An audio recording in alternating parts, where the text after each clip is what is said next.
What's up, everybody? Welcome to the podcast. Back with another special guest. Met this guy actually on social media as well in a similar industry as the junk removal business. So actually the moving business, we got a big time player here, Steven Mandeck. Welcome, man. How's it going, guys? Yep. Tell everybody a little bit about yourself. Yeah, so a little about me. So kind of my backstory. Growing up, I was an athlete. So I used to play all types of sports. Used to play basketball, and then really found my way in high school when I was playing basketball. My coach was like, "Hey, you're pretty fast," because I was running a lot of track and cross country and everything like that. And I got rid of playing basketball because my track coach was like, "Hey, I don't think you're going to be an NBA player, so let's go ahead and get you doing track." So I did track and cross country as a sophomore.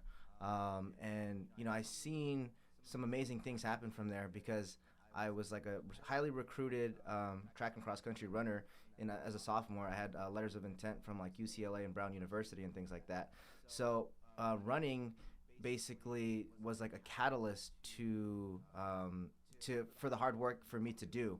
So I understood if I put in the hard work, from running and cross country and everything like that, I would be able to get better. So it didn't really work out with cross country and track because coming into my junior and senior year, I got injured. So I had a stress fracture in my foot, and then that was junior year. And then senior year, I had a hip fracture. So back-to-back injuries, and I was like, you know what, screw this. I don't think I'm gonna run cross country or do track anymore. So I kind of was trying to find my way. I went to college, didn't graduate college. And, I went to JC, tried to do business, but never really finished it. And I found myself, I got a job. So my parents were like, you got to get a job, and I went to work at In-N-Out.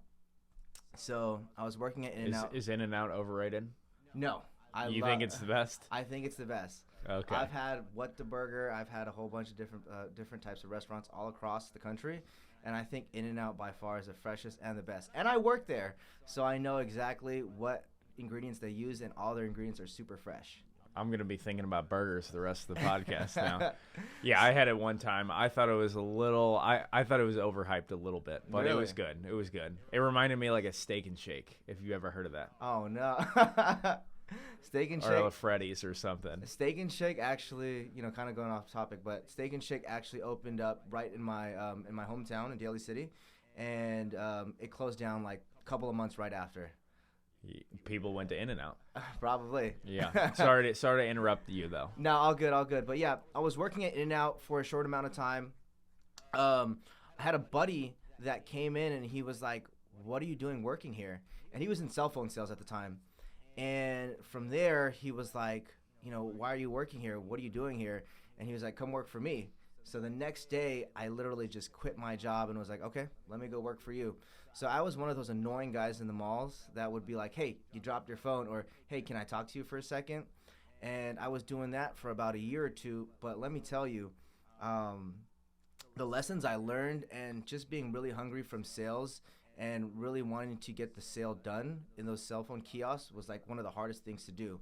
So, getting a sale from there and learning how to really sell from there has taught me a lot throughout my business. But I learned a lot from there, and then from the cell phone kiosk, I moved up to corporate. So I worked in corporate cell phone sales at Sprint for about another 2 years. And then I came to find out, this is way too much for me. I was working like 70, 80 hours a week on salary, probably making only like, 70K, 80K on commission as well. And I was like, this is too much. I made a little bit of money there. So what I did was I took that money and I invested into a tax firm. So I franchised into a tax firm, semi-franchise. You bought a franchise? Yeah, it was more so like a license. So it was called a license. So I was licensed to use a tax firm's name to do taxes. So I then got my CTEC license and then did taxes for about a year or so.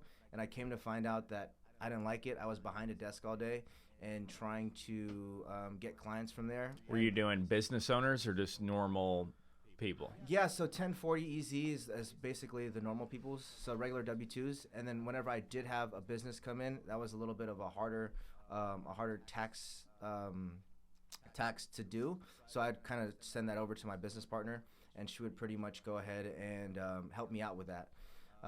It wasn't too much money, honestly. I mean, you're making, a couple $100 for the 1040 EZs, and then on the business side, you can charge a little bit more because there's more time, effort, and energy, just depending on how big the business was. And then you can get some bookkeeping on there as well too. So in that time frame, I went ahead and made a little bit of money, and I was the first initial investor into the company where I'm at right now, which is Clutch Moving. I had a friend that came to me and was like, hey, there's some money in the moving business and the hauling business. So we were when we first started, we were kind of doing moving and hauling at the same time. And I was like, okay, let's go ahead and try it out. Let me give you, I think I financed the first 3 trucks. For some weird reason, the guy at U-Haul where I bought it, he was like, okay, you guys are approved for 3 trucks. Do you guys want all 3 trucks? And not knowing anything, I was like, yeah, let me take all 3 trucks. So I took all 3 trucks, didn't know what the hell I was doing. So I had the 3 trucks, and then I didn't even know where to park them. How much was the total of the 3 trucks? $21,000. Okay. So it was $21,000, and then I was parking the trucks at my tax office, and I would get a ticket every single day. So I didn't even know where to park them. So for about a week, I racked up, a couple $1,000s in tickets. And then my business partner was like, hey, we can park them in the city where they allow commercial vehicles. So boom, we went ahead and parked them. And then we did, he was trying to do some moving jobs. We were doing a lot of Craigslist jobs for maybe like 6 months, but we were charging little to nothing. At some times we were charging $60 for 2 guys. And so $30 an hour. Yeah. Yeah. And it was basically, at the end of it, we were probably making like $50, $100. And I was working some of the jobs, and I was like, what am I doing here? So it came to a point where I was like, okay, tax business is very seasonal. And, I was like, I don't want to do this because I was behind a desk. It was seasonal. I wasn't making money all year round. And it came to a point where we had one big job, and I remember I worked it. And then I was like, this is, we made, I think, like $1,000. And I was like, there's some money here. So what I did was I got rid of the tax firm. I dissolved it. And then I went all into the moving industry in about 2019. And then I tried to work with my business partner at the time. And he was, we had different views and different points of business. So we kind of just separated ways, and I basically bought him out at a very minimal cost. And then from there, I was full force in 2019. So full force in 2019. And then since then, we really grew the business. I think in 2021, we did close to about 2.6 million. 2022, I scaled back just a bit because I thought the business was going to keep growing because of like the COVID, and I thought everybody was going to keep moving, but I didn't really know about how the real estate market worked. So it kind of went down a little bit, and I actually fired my whole staff. So I fired my whole management staff because the whole culture wasn't there. The values that I wanted the business to be ran on, it just wasn't there. So I fired everybody, and I just rehired the new staff coming into 2023. So 2023, it's been a rough year, but right now I would say we're a lot leaner, and we're going to do more revenue than we did in 2021, which is we're going to be close to about 3 million. That's amazing, man. Mm-hmm. So what did that process look like from you? You had the 3 trucks. What did the process look like after you kind of got over the hurdles of, hey, I'm not charging enough, and then you pivoted into, charging a little bit more? What was like the learning experience there? What made you want to charge more money? Yeah.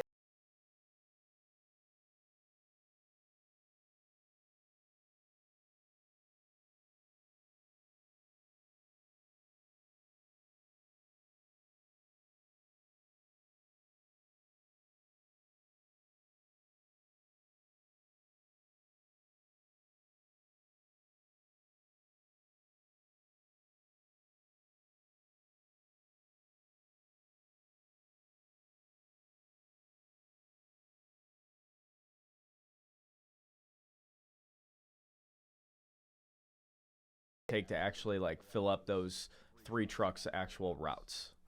Yeah, that's a good question. It took a while. So realistically, I was only able to get 1 or 2 trucks on the road consistently, and I was using Yelp. I was using Craigslist, and I'm trying to think what else was I using. Maybe Facebook. So I was just using all my resources. Didn't really know what I was doing and didn't really know how to kind of use Yelp or Google or anything of that sort. So just kind of doing word of mouth as well too. I really had my big break when I had an employee and there was a stager. I still work with her today, and there's a stager that was looking to work with a moving company. Come to find out, she was one of the biggest stagers in Northern California. And she has done, work for some really, really famous people. And she did a contract with us with consistent work for about 2 years. And that really just, got the ball rolling because it was like consistent cash flow. So now I'm curious of why 2 years? Why is it not going at this point? Or is it still? It still is going, but the contract it's not written, but we're open to leave and she's open to leave. But I think what she did, I think she was very smart about it. I was just looking at it like, okay, it's quick money. It's money that we can use consistently. But how she looked at it was like, I'm going to use these guys at this very low rate. I'm going to train them up, and I'm going to, get the most bang for my buck for them. And she did. She definitely did. And when I looked at the market on what we were charging her, we were like, really, really low. It was really hard for us to kind of get by after we kind of scaled to get to, a bigger level. Yeah, we've had some clients in my junk removal company, like investors that flip 100 homes a year, where we're getting clear outs every single week. And same thing happened to where we were getting a lot of business from them, probably making, around $60,000 a year from that one client. Wow. Getting consistent clear outs, that sort of thing. And what ended up happening is my employees were on the job site, and what's awesome about junk removal, in my opinion, is it's not a fixed rate, right? Like, right. We charge based on, like, the customer doesn't exactly know, how the pricing works other than how much space takes up of the truck. So it's based on, like, how you view things rather than a time. And what ended up happening is my employees, if they're getting paid hourly, they'd go to these job sites, and I figured that they were out there trying to help us win, that sort of thing. And they would end up bidding the jobs purposely too high where they didn't have to do this massive clear out. And over time of doing that, what ended up happening is he quit calling us because we just got too expensive because they didn't want to do those massive clear outs when it's easier to remove a table just like this. Right. So we ended up losing that client. So how long did it take you to actually do your first $1 million year, and what kind of net margins did you see on that? Yeah, so for our first $1 million year, I want to say once I fully took over, the $1 million year was from 2019 to about middle of 2019 to 2020. So about half a year as I was in, and I really understood the business. And then from that calendar year, I was able to do $1 million. And then what was your net margins? I hear moving margins are a little smaller than other businesses. For that, I think for that year it was probably like 10 to 15%. Okay. I don't have the exact net profit on there, but again, I was kind of scaling, and I didn't really know what I was doing. In California, workers' comp is super expensive. So, that was like 23 cents on a dollar. Yeah, so, but I mean, it was 20%. Or is it like, I think out here, at least, it's like for every $100, I think it's like a general price for us is like, for every $100, I think we got to put in $12 or something like that. Yeah, for every $100, it's $23. It's insane. Yeah, that is a lot of money. It is a lot of money. So we weren't able to really profit on there, but the thing that I really got from it was, how to run a business and how to really deal with employees at the end of the day, because scaling that fast and then dealing with so many different types of personalities, it's like, not everybody's the same. You think everybody thinks like you think everybody wants the same goal like you, but it's definitely not. How many employees do you have right now? Right now, we have, office staff, 1, 2, 3, 4, 5. We've got about 6 office staff. We have a virtual call center, and then we have about 20 to 25 movers, just depending on the season. Okay. So you have a virtual call center. Is that only to pick up your leads? Yeah, so It's to pick up leads, and then that's where all of our calls are routed to. And then we have our customer service and our warehouse office staff. That's from our call center. Interesting. And how many people work in that spot? So 1, 2, 3, 4, 5. 5 people. Okay, 5 people. Are you getting that many calls every single day where you need 5 people doing that? Yeah, so the thing is that we not only do we take calls, but we also do a lot of outbound prospecting. So we do a lot of cold calling, and that's actually helped build my business a lot, and it's actually decreased my customer acquisition costs. You know, when you pay like Yelp and Google and things like that sort, you know, you're paying for the lead. But when you're cold calling, you're just really paying for the representative to make the cold call. So we deal with a lot of realtors, and we also deal with a lot of interior designers. And they've built out my interior design business for me just by cold calling, cold emailing. And, you know, that's a super high ticket. And it's just consistent business every single month. Every single designer has a couple projects every single year. I'm interested, man. Let's dive in. Let's dive into this deeper. Yeah. I feel like I'm getting a free coaching class here. So you have all these people who are outbounding, right? Yeah. We didn't do a lot of outbounding. I did when I first started the company, but we chose a lot of things like Google and building a personal brand on social media, that sort of thing. So are you like, how many dials, I guess, are they making a day? Are you tracking certain KPIs where you're like, hey, you need to call 100 people a day? Yeah. So we're looking at about 100 dials a day. Per person? Per person, correct. And then for talk time, we're looking at a minimum of 5 minutes when they do answer. Yeah. Do you know what the pickup rate is? What do you mean, like as far as? Like if you call 100 people, you know, do 10 people answer? Like, do you know that number? Yeah, so it's about, for us, it's about like 8% that really answer. And then we really be able to set up a discovery call for like 1 to 2%. Okay. Yeah. And then the discovery call, is that going to be with you or is it a Zoom call? So we have a closer. So the closer is on a Zoom call. The discovery call is a phone call. And then after we do the discovery call and we find out they're a perfect fit for us, then we switch it over to our closer. And sometimes I'm on the closing call, but my closer will typically handle that. And how are you getting enough contacts to be able to call 500 people a day?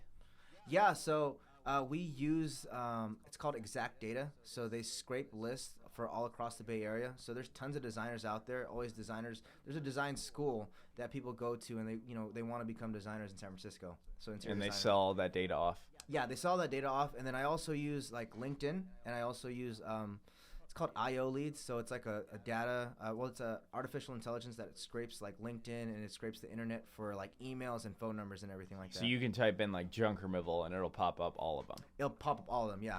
Is that expensive software? No, it's very, very cheap. Man, let's end it here. Let's go scrape some lists here. No, I'm just kidding. Yeah, that's cool, man. So you said you're doing email as well? Or Yeah. What was the other one? Yeah, so we're doing, we use another tool. It's called Gmass.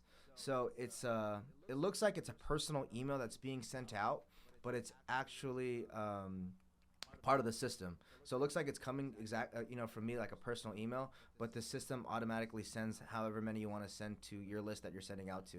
And are you writing those, or those auto-generated through AI? Yeah, we use ChatGPT to say, hey, what's the best outreach cold email, and we see what works and we see what doesn't work. And do you think it works pretty well? Yeah, I mean, how the framework pretty much is there's the problem, we present the problem to them, and then we become the solution for them. Interesting. And I was going to ask you, what are you paying those people who are actually like outbound dialing? Is it base plus commission or only commission? Yeah, it's base plus commission. My team, my whole back end team is actually from the Philippines. So a whole bunch of virtual assistants from there, and they do all of that, and they work like crazy. Okay, and they live in the Philippines, or they're actually at your office? They live in the Philippines. Okay, yeah. And then how did you get connected with them? So I was working with a virtual assistant company, and I had met them through a friend of mine that lives in California, and then he put us on to the company, and we were able to get virtual assistants and interview them. And then from there, what I did was I noticed that there was a huge amount of people that are virtual freelancers in the Philippines. So I went on Facebook and I looked up virtual assistant groups. And then I was able to find more virtual assistants from there. Have you used Upwork? I've used Upwork. The thing is, Upwork is, I think, it's pretty expensive compared to finding them straight from like Facebook groups. Okay. Yeah, I recently started using Upwork for just like simple tasks, and like the people I've seen are just I have gotten good people, and I've gotten people where I just like I have no idea. Like I've hopped on a call, for example, with somebody who helps me with building funnels and stuff like that, and I'm like, this is what I need done. And then I'm like, I have no idea what you just said, and I feel like they can't grasp exactly what I'm saying, to where I almost would want to pay somebody more, but I'll have to check out the Facebook groups. Yeah, I mean, once we get offline, I'll be able to send you some of those Facebook groups and some of the companies that I work with. But I mean, they really, really understand you, and they have certain niches on what you're looking for. So if you need marketing, if you need sales, prospecting, whatever you need, if you need social media, they have it all there. And what is it, like $4 an hour? You can pay some of them $4 an hour, but if you want a really good, decent one, $6 to $7. Okay, plus commission. Yeah, plus commission. I mean, commission. Some of them I'm paying them really well. I mean, like, I don't know, couple $100 on every single conversion that they get. Is it like a percentage? Yeah, I do percentage, so I do 1% on whatever the revenue they book is. Okay, I love it, man. Yeah. Do you plan on like trying to scale that any further? I do. So I'm looking to open up multiple locations in California, a couple in which is up north from us in Sacramento, and then looking to acquire some more locations as well too, and then just kind of slowly build from there, and then use that back end office to help grow as well too. What's your goal with this moving business? I've been asked that a couple of times, but I'm looking to really scale to get to multiple locations. Looking to do $50 million in revenue, and hopefully get an exit. And how long do you think that'll take? What's your goal there? I want to do it within a 5-year frame. Okay, 5 years from now. 5 years from now. Okay, how many locations do you think that'll take? So for $50 million, that's probably going to be anywhere from about 8 to 12 locations. Okay, and then what are you thinking? $5 mil net? I haven't really thought about that, but probably about, so whatever I do, 50 million, that's only 10%. I want to get at least 15%. Okay. So that's about, yeah. Yeah. Okay. And then, do you know what multiple they generally sell at? It's dependent. 3 to 5, probably. Yeah, 3 to 5. Well, actually, it's about 2 to 3. But there's also some other factors that they look into, whether you have some contracts, the reviews and the goodwill and everything like that. And I'm pretty sure if you're doing $5 million a year net, you're opening up your buyers to a completely different type of buyer, right? Yeah. Where if you're doing $1 million net, it might be a different type of buyer. Where you get to $5 million net, you might be dealing with private equity companies that have real money, where you might be able to get a 5x, 6x multiple. Exactly. So and I've listened to a bunch of podcasts on where people private equity, sometimes they come in, either they say, hey, go ahead and stay on, and then grow by mergers and acquisitions, and then kind of go from there. Probably even take it to like, I don't know, if it was like 50 million, maybe even take it to like 100 million. I've seen I don't know if you follow him. He's a home service. Tom Mello. Yeah, Tom Mello. Yep. Love that guy. Yeah, I love that guy too. So he's awesome. I mean, have you read his book by chance? I've read Elevate, and I've read The Home Service Millionaire. Okay, that's the one that I read. Yeah, Home Service Millionaire is the one that I read, and I thought it was very interesting. But I never saw him on social media until a couple months ago. Now I've been watching his content, and he's got a lot of good tips. Yeah, he's definitely, I would say, like the service leader in terms of social media. Like I like watching his content. Yeah, I do too. One thing that I really got from him was like, you really have to charge more in order to really take care of your company and really take care of your staff. So have like a really nice hefty profit at the end of the day. Yeah, I mean, that's the only way that you can look at insurance, for example. It's just like, it's hard as a business owner when you undercut yourself, and then your employees might not want to work there because you're not paying them enough. Profit is what's going to actually, do that. Exactly. And for so long I was charging I thought I was charging a lot, but when I looked at some of my competitors, they were charging a lot more. And I was like, wow, that's crazy. So I listened to Tommy Mello, and I was like, screw this. I'm going to go become the most expensive company out there, at least in my market. And people are still buying because of the value that we provide. And what do you think the value, how do you think the value is different compared to a company that's, a little bit cheaper? Yeah, I mean, so taking care of your employees is one thing. So we pay our employees more than industry average. So they don't want to lose their job, right? And we just start offering benefits as well too. So the benefits, and then also paying them more makes them want to do a good job. So if it was like, bottom feeders and, we were paying them very minimum wage, they wouldn't care if they broke something. They wouldn't care if the customer's unhappy. So being able to give more value to your employees helps out a ton. So you talked about outbound techniques for actually, generating leads and stuff like that. What other strategies are you doing that seem to be maybe the best or working better than others? Yeah, so we do a lot of Facebook retargeting ads as well too. We have an affiliate program for our realtors. So what it is we tell our realtors that we do give them discounted rates, okay? Give them discounted rates, and then we give them priority when booking as well. And the customer acquisition cost on there is very low and minimal as well, because they give you a constant referral base every single month. The average realtor in the Bay Area, they're probably selling anywhere from 10 to 12 homes a year. So we have close to about 800 affiliates in our program right now, and we've only launched it for about a year. And we're really going to put it on steroids and really relaunch our campaign so we can get more affiliates to sign up. Okay, and when you say that you retargeting, like, are you getting all of their, emails and stuff like that, like a lookalike audience? Is that what they call that? No, so what we're actually getting their emails that are directly associated with their listing. So whenever they have a listing, we do a retargeting campaign with them. So if they have a listing like last week, they're getting on our retargeting campaign and they're seeing our ad. They're seeing, hey, do you want to be an affiliate? Little things like that. Interesting. Okay. And how much money are you spending on ads right now? So we're doing about, 10% of our revenue. So about 20 grand a month. Okay. Just on Facebook or for everything? For everything. Okay. Everything as a whole. Yeah. So right now we're doing SEO. We're doing. How do you like SEO? SEO takes a while. Yeah, it takes a while, but I mean, it starts to roll in, but it's not as fast as like Google pay-per-click or Google local services or Yelp, but it takes some time. Do you have a marketing company doing that, or? I do, yeah. Okay. And they specialize in moving industry, so it's helped out, but I mean, it's not as massive return as like a pay-per-click campaign. So for me, it cost me, I think, $1,000 a month, maybe even a little bit more. And, marketing companies will tell you it's going to take 3 to 6 months to get results. I think it took me 12 months before I actually saw noticeable gains. Mm-hmm. And I was spending $12,000 a month on Google ads, and my SEO was making me more money than the Google ads themselves. Really? Yeah. How tough was the market here for junk removal? In terms of saturation? Yeah. Yeah, I mean, there's probably, when I started the business in 2020, there's probably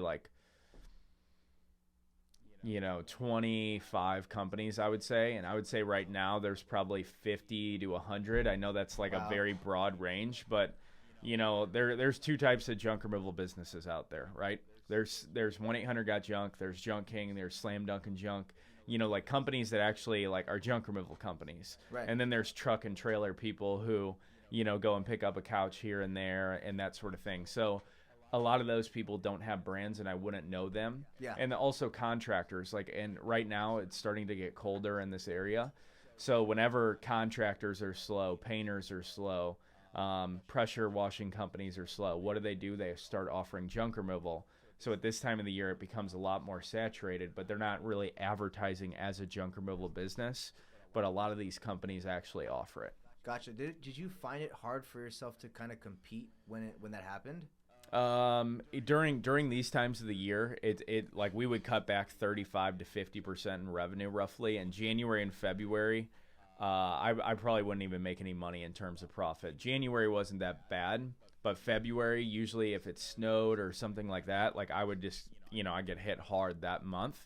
But then March through this time of the year, we would absolutely crush it. Especially if you're a newer business, you should be able to break records every single, month. Yeah. But for me specifically, I don't think that it was that hard for me to outdo my competition, just because of the commitment level that people actually put into growing their business. Like that's why they call it the 1%. I would like to think I'm that 1% guy who's actually willing to do what it takes.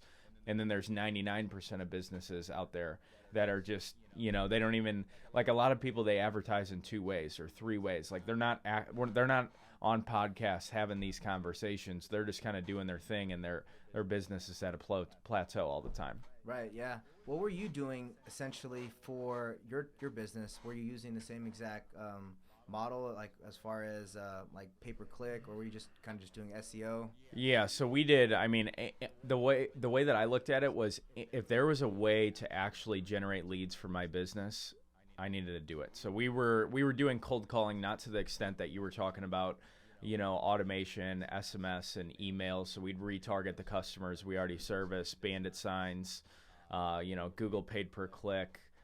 Google local service ads became new to junk removal last year. SEO, we were doing, we were door hangers, door knocking. I mean, we were doing everything we possibly could, but I also wrap my trucks like a very unique way, if you've seen them, yeah. To where like, I just feel like it stuck out more than usual. And I also, social media, like everything ended up working out extremely well for me.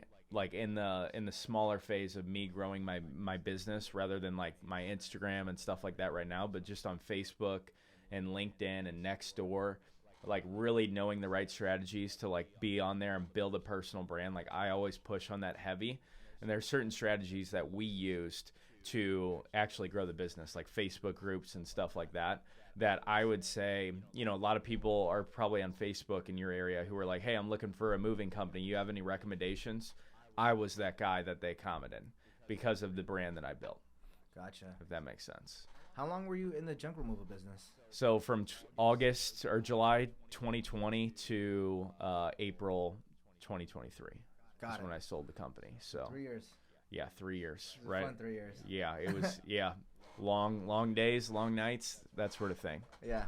So, and how long have you been in your business? The business has been around since 2017. I took over the middle of 2019. Okay, that's when you bought from the other partner. Correct. Okay, do you have any partners right now? I have one business partner. Okay, yeah. and what does he do? What kind of roles do you guys have, as partners? Yeah, he's just on the board, so he kind of, I would say more so he directs me on some of the financial things to do. As far as like, hey, let's put some money here, let's do this, and also sometimes with marketing as well. He's actually a realtor. Okay. So he'll tell me some things to do and like give me some ideas on how to market. We use a lot of stuff, a lot of marketing that realtors use, and that's been beneficial on our end as well too, because he knows what a realtor will look for in a moving company. Interesting. What are they looking for? I mean, first and foremost, they're looking for service, because if they're going to refer you out, they want their name to be good with their client. Their client just, trusted them to buy their biggest purchase of their life, right? So they're not gonna not believe that they're making a good recommendation. They're gonna, solely trust their realtor. So you mentioned that you actually offered junk removal at one time. Like right now, do you still kind of like, are you doing junk removal at all right now? And do you plan on doing it in the future if you're not? So we do it to a minimal extent. So like for our interior designers, they always have boxes that they need to remove after we install the furniture, and we'll dispose of the furniture, some of the pallets and everything like that. But we do not market it. It's just a whole different business. It's a dirty business. Sometimes the things that you're hauling away can't be in a moving truck the same as furniture. Oh yeah, absolutely. I mean, we took on moving jobs, and like, we had one truck that had like, 2x4s or, some type of wood that was specifically for a moving business with a cloth wrapped around it, where you could wrap, rope around there or whatever, to straps to make sure that everything's in there. Yeah. But when we first started, I wasn't busy, and I was just trying to make every buck I could. So we would go and do moving jobs with this junk removal truck, and maybe there was a job right before that we did that was just, there was a bunch of trash in there, so we were not ideally the right moving company. I didn't like the moving business whatsoever. I didn't want to do any moving jobs. because my guys were trained to throw junk. Yeah. So they walk in, they throw a mirror and it shatters, and Yeah. they go throw a dresser in there and it gets all these bumps and bruises. With moving, you got to be so meticulous, and we like packed pods. Do you guys have pods in your area? Like, yeah, I think pods. that's what the company's called. But yeah, we packed pods, and like we do it for like $100 an hour. And even us doing that, we did not know what we were doing, and we probably shouldn't have been hired to actually do that because we didn't have all the right equipment. Exactly. Yeah, that's exactly how we felt with junk removal. It was just we'd go in there, we'd throw it, and it was just like it wasn't the same. It didn't feel the same, and also I don't think we're charging the correct amount. We're trying to charge them hourly, and then charge them to go dump it. So hourly to load everything in the truck, and then also hourly to go dump it. So the bills were like ridiculously high. Yeah, junk removal is actually really expensive, but we didn't charge hourly. There were times where we'd do a job in an hour and get paid, $1,200. We did one job in 2.5 hours and got paid $5,000. Jesus. So like us charging hourly could have screwed us in many cases. So, but also, when you're running a junk removal business, a lot of employees, you're going to see nasty stuff, like, lots of nasty stuff I don't even want to talk about on here. And that's going to affect them as an employee compared to working at a moving business where everything is pretty nice stuff for the most part. Yeah, the people want to move, right? They want to keep it. Have you guys moved anybody who's like a celebrity or anything like that? Tons. Yeah, tons. We've moved. Who have we moved? We've moved a lot of people on the Warriors. So that's the Golden State Warriors. We've moved a bunch of celebrities. I can't think from the top of my head. We actually signed a couple NDAs to move. A couple of them. We actually interesting because they didn't want they don't want you to talk about the stuff maybe they were moving or where they moved, that sort of thing. Exactly. Huh. Exactly. We actually moved to Bill. Do you know who Bill Graham is? Sounds familiar. So Bill Graham, he was a very famous person, and they have a stadium in San Francisco, the Bill Graham Stadium. We moved his house. We actually moved an executive of WeWork. Okay. Yeah, so he lived in the Bill Graham house, and that was about a $30 million house. Wow. Is that the most expensive house that you've been to? That's a very good question. I'm trying to think. 30 million. That's insane. I think that was probably the most expensive house that we've been to. Yep. And what is a job like that when you guys are going there? Do you guys have to charge much more? I'm going to bring up, I know a guy who owns a moving business out here. Yeah. Probably be a good connection here, honestly, but to meet up after this. But yeah, he said that he was moving. I forgot what he was moving, but it was like something that was priced insanely. And it was like $15,000 or $50,000. I forgot what it was. And they ended up breaking that one thing. Wow. What do you guys like? Do you guys have any incidents that have happened, I guess, in your business where you're moving like really, really expensive things? And I guess when you are removing those things, do you guys have to charge like a lot more money? Yeah. We have different insurance policies that our customers can get. So when we work with interior designers, the minimum piece of furniture that we're probably moving is $10,000. We've had couches that were custom made, shipped from Italy, $150,000. Hermes couches, $300,000. We meticulously take care of it, like, the same with all furniture, but we do tell our staff, like, hey, this is a $300,000 couch. Like, just make sure you take your time and do the exact process how you do normally. Don't half-ass anything. Have you ever had any employees like steal anything from certain houses? In the beginning, when I very first started, yes, because I didn't really know where to get labor from, and I was just getting everybody off of Craigslist and things of that sort. I did have an employee, no longer with us, but we're moving a customer, and he had a lot of jewelry, and his wife's wedding ring went missing, and the next day, he wasn't there. He wasn't nowhere to be found. Still to this day. Still to this day. He might be working for another moving company, but it had to be him. He was the only person that was packing the room, and he didn't come to work the very next day as soon as the customer found out that the wedding ring was missing. How did you handle that situation? With that situation, I told him, that we didn't know exactly who it was or whatnot. But I took the blame for it. I took the accountability for it, and we did have to reimburse the ring. I couldn't pay it off in full. But I was able to. At least you took care of it. I took care of it. Yeah, I had to make like monthly payments on it. Wow, that's crazy. But here's the thing: that person referred us a major job after that. There you go. That's why you do a good deed, you get some back. Yeah, I've actually had multiple customers like that where we destroyed some of their furniture, and because we took accountability for it, they're like, they told their friends and family, like, this is the company that you want to work with, because the moving industry has such a bad rep, has so many negative connotations where people either break something, they steal something, they send felons to your house, and it has such a bad rep. So to find a really reputable moving company is super hard.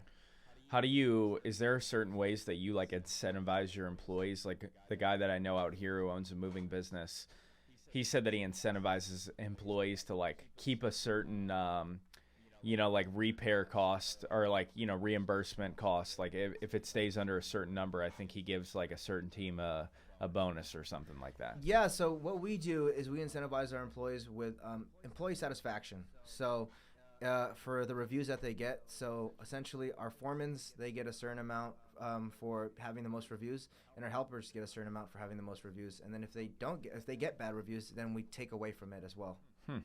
Are you like extremely focused on getting 5-star reviews all the time on Google or? Yeah, we definitely are, because there is a lot of competition in our area. So people definitely do look at the 5-star reviews. So that's going to make a huge difference. Do you have like a crazy number of reviews so far? I mean, we only have, from Yelp, we really focused on Yelp. We were supposed to have 800 reviews, but I don't know if you know this with Yelp, they always hide all your reviews. No, I haven't heard that. I know that Yelp is like good in certain places around the country. Like I hear California is a good place for Yelp. Yeah. I personally just, I used it out here, but I don't think it got as good of results. Yeah, so with Yelp, they actually made a movie about it on Netflix. It's called $1 Billion Bully, where if you don't pay them enough, or if they think that the review is fake, they'll leave it in unrecommended and it's not shown out to the public. Interesting. Why do you still use them? I don't use them. Okay. I used to use them at first, and then once they started doing it, I changed my focus and shifted to Google. Billionaire Bully. I think it's $1 Billion Bully, something like that. Okay, Yeah. $1 Billion Bully. That's crazy, man. So let's get back into like the lead gen, right? So you're doing paid per click on Google as well. What, is majority of your budget going to that? Majority of the budget is Google pay per click and then Google local services. I was doing a lot of direct mail, but it's kind of really congested. So there's a lot of companies out there that are doing a lot of direct mail. So as soon as a house goes on the market, gets listed or goes for sale, people send out postcards saying, hey, here's a moving company that you can go ahead and use. But Google local services has been really, really killing it for us. But I want to say our highest referral source is interior designers, and that was built off the prospecting and cold calling. Interesting. Yeah, have you ever thought about having like a call center where you do that specifically for, moving companies around the country? I actually was approached by somebody. They have like a sales company, and they only do prospecting. They try to sell me something, and then I was like, no, I already have something like that. And I kind of told him the numbers that I was doing, and he was like, that's crazy. And he wanted to partner up with me. We're actually still in the process of kind of talking about it, kind of doing it for other moving companies. Interesting. Yeah, not necessarily outbound sales, but like handling inbound sales. What we see, especially at Junk Academy Consulting for a lot of companies, is people just like are so clueless when answering the phones. Right. In terms of like the actual person, the employee answering the phone or the business owner. They either don't answer the phone, right? They might not answer 30% of the calls. Or if they do answer, they're like, hey, like I remember when I first started my company, I was like, this is Kyle. This is literally exactly what it sounded like. This is Kyle. And that's all I said, right? I wasn't, hi, this is Kyle with Slam Dunk and Junk. What can I do for you today? Yeah. I didn't sound professional, and all these things matter when closing deals, right? Or saying, I'll give you a call back. There's just certain strategies where I thought about hiring a call or building my own call center and then basically, charging like a recurring model for, plus with incentives on top of that or commission to do it for junk removal owners. I just haven't got around to it. Yeah, I would say that's a huge business in the moving industry because there's a lot of movers that are like owner operators and they're out on the field doing the moves themselves. It might be like that for junk removal as well too. For the most part, it definitely is. I hired an office manager when we were doing probably like $500,000 a year in revenue, and that took over a lot of everything. I don't think it would make complete sense unless you were just like didn't know how to answer the phones, or you didn't have time, because a lot of people, they're gonna make excuses because they're out at the bars, or they're hungover the next day, or they're doing jobs, or they're talking to a customer and they just can't answer that call. And by the time they call back, they already called you. Yeah. They already called the next guy, so you end up losing that job. Yeah, no, I think it's a huge business, and I think that if I was planning to do something like that, I would definitely do, at least for the moving industry, because there's so many inbound, I would do the outbound, because it gets overlooked. Interior designers have a huge margin, and they're basically a 3-phase process where we receive their furniture, we store it, and then we deliver it. And the crazy thing is that the interior designers are not paying for the bill. They're taking that bill, they're adding 20-30% on top of that, and they're giving it to their client. So and sometimes when they order furniture on there as well too. So I've seen some of their bills, and their bills are like $400,000 or $500,000 to their clients. My sister works for a interior design company, and I like there'll be rugs that are $60,000, and I'm like, what? Yeah. But we never got linked up in terms of the junk removal side of things because I was already in the transition of exiting. Oh. But so how do you think that you would outbound for a junk removal company? Like if you were to own a junk removal business, our perfect clients are going to be realtors, real estate investors, property managers, fire restoration companies. Those are really the main ones. It would be the same exact process how we do realtors. So I would turn every single one of them into affiliates so they can basically sell for us as well. So I would basically say there's going to be a discount and incentivize them because there's going to be a discount. And then for every single closed deal that we do, we just send them a little thank you. We give them like a little Amazon gift card so they remember us and they keep referring us. So it's not a one-way street. But once they hear they're part of an affiliate program, they're like, oh yeah, I'm part of this program. So they always send their clients that way. But I would handle it the same exact way that I'm handling the moving side as well too. As long as the realtor or our affiliate, property manager, whoever it is, as long as they feel they're a part of something, they're gonna go ahead and refer out. Is what I come to find out. So you don't pay them a percentage of the gross sale, or you just do the gift cards? I do the gift cards. Yeah.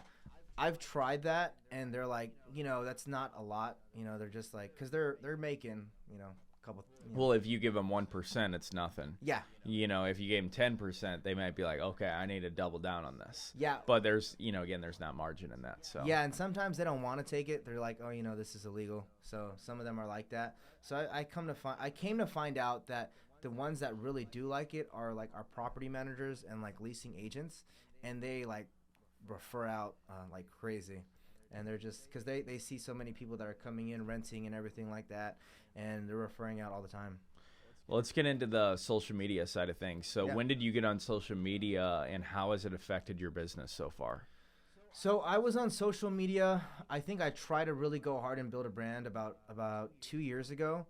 I kind of stopped. I don't know if you've seen my Instagram or anything like that, but you can tell there was a different direction that I was trying to go in. I stopped for about a couple of months, and then I had to refocus on my business because the economy was changing. So I was like, okay, let me pivot over. Let me make sure my business is good first. And then after I figured out, okay, let's put in certain people into the correct positions, because remember I told you I fired my whole management team. So once I got that figured out, I wanted to go refocus on my brand. And I've just been posting, I'm trying to think, not too long. I mean, I've been posting again probably for the last 2 months, give or take, and really shooting out content and really having like a roadmap. But in those 2 months, I've seen people have been reaching out to me. I've had somebody reach out to me from Los Angeles and was like, hey, I have a moving company in Los Angeles.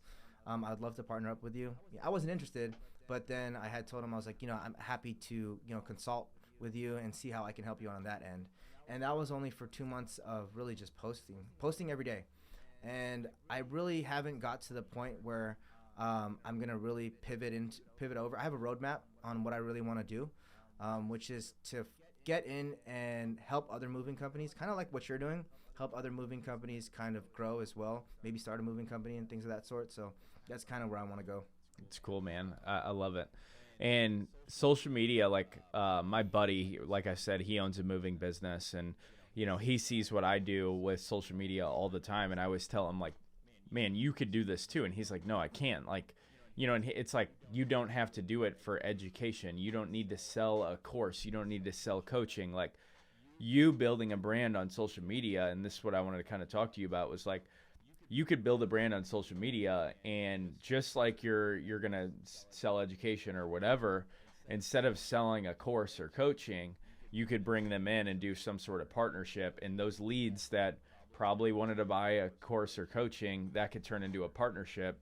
And it's just basically another lead gen source to where people reach out to me. Like, I've gotten probably 5,000 leads of people who are like, hey, do you want to partner up in junk removal? Yeah. Do you, not necessarily, hey, do you want to buy into my company? There's been a lot of those opportunities, but it's more people who are looking to start, and they want to go start on their own, to where I could take royalties, I could take equity, that sort of thing. So I think personally, the quickest way for you to go get those locations is really doubling down on social media. Yeah. But not getting into the education side, because education will make you a lot of money, 100%, right? A lot of profit.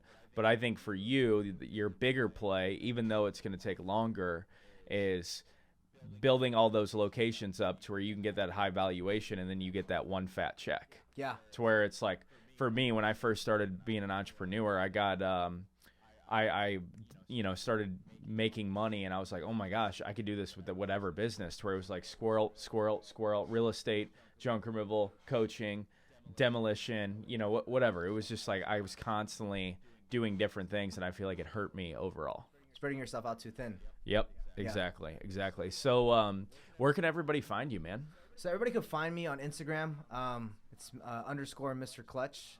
Facebook, LinkedIn, TikTok. So I'm all across on there. Cool, man. Well, thanks for coming on, Mr. Clutch. Thank you. I love the name, by the way. Thanks. We'll see you guys on the next one.